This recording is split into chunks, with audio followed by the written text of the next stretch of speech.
民进党热清着当选这一届总统，不过伫个国会，民进党的席次是比顶一届较少，敢若摕到51个席次。那国民党是52个席次，民众党是8个席次，呈现三党无过半的局面。那民众党可能真早影响立法院决议关键的少数。 挑战桃园市第5选区国民党陆玉伦高声发胜利，家己宣布当选完成立委4连霸，赶快为国民党首次国会一席的要告台中的颜宽恒，和首成功拍败民进党现任立委林静怡，夺回4年失去的立委席次。前白色用转的史卡辛在台北市第7选区宣布当选，第一摆进军国会。我会继续保持我的个性，那这个生死看淡，不服就干。 那接下来会继续的跟未来的政权监督到底。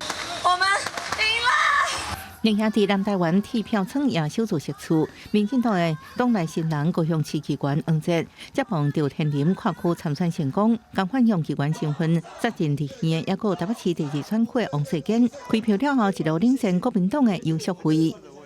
我有信心，我进去。 我可以发挥即战力，我马上就可以上手做事。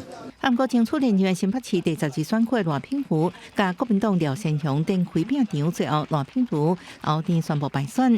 这场立院争霸战，可惜立委席次甲顶一届比，立下那个38席，国民党是39席，民进党无摕到席次。还是先深刻的去检讨这一次我们哪里做的不好吼，那哪里做的不好，哪里需要再加强。